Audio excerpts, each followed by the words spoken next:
सब कुछ परफेक्ट चलना ज़रूरी नहीं है। एक बात सोचिए, अगर आपने अपनी पूरी ज़िंदगी का फाइनेंशियल प्लान बनाया है और उसमें एक भी गलती की जगह नहीं है, तो क्या वो सच में अच्छा प्लान है? शायद नहीं, क्योंकि ज़िंदगी कोई मैथ का सवाल नहीं कि हर चीज़ पहले से कैलकुलेट करके चलेगी।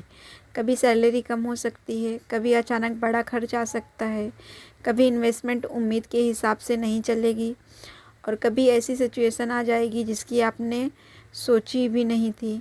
यही वजह है कि पैसों के मामले में थोड़ी जगह गलती के लिए भी रखनी चाहिए। मान लीजिए आपके पास हर महीने जितना पैसा आता है, आपने उसका पूरा हिसाब पहले से लगा रखा है। किराया इतना, खाना इतना, शॉपिंग इतनी, इन्वेस्टमेंट इतनी, और बचत है बिल्कुल ज़ीरो। अब अगर अचानक कोई इमरजेंसी आ गई तो पूरा प्लान हिल जाएगा। लेकिन अगर आपने थोड़ा एक्स्ट्रा पैसा रखा है तो प्रॉब्लम आएगी ज़रूर, लेकिन आपको पैनिक नहीं करना पड़ेगा।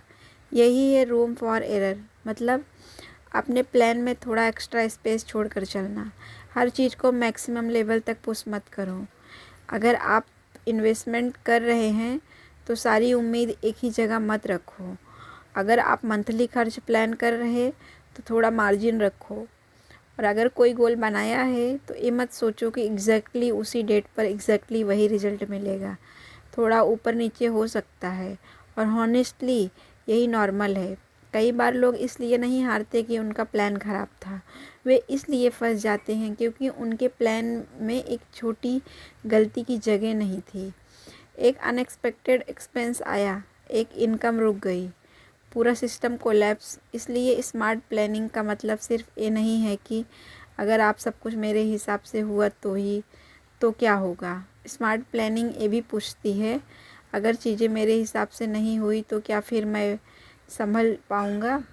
यही सवाल बहुत इम्पोर्टेंट है। और एक बात याद रखिए, आपको फ्यूचर को हर प्रॉब्लम प्रिडिक्ट करने की ज़रूरत नहीं है।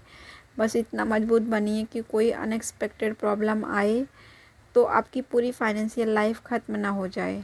थोड़ी सेविंग, थोड़ा एक्स्ट्रा टाइम, थोड़ा पेशेंस और थोड़ी फ्लेक्सिबिलिटी, एक छोटी चीज़ें मुश्किल समय में बहुत बड़ी ताकत बन सकती हैं।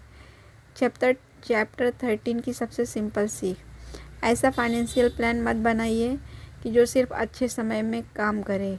ऐसा प्लान बनाइए जो बुरे समय में भी आपको संभाल सके, क्योंकि ज़िंदगी में गलती होगी, प्लान बदलेगा, अनएक्सपेक्टेड चीज़ें आएंगी, लेकिन अगर आपने अपने लिए थोड़ा रूम फॉर एरर रखी है तो आप गिरकर भी वापस खड़े हो सकते हैं। आप बताइए, आपके हिसाब से पैसा बचाने का सबसे बड़ा रीज़न क्या है?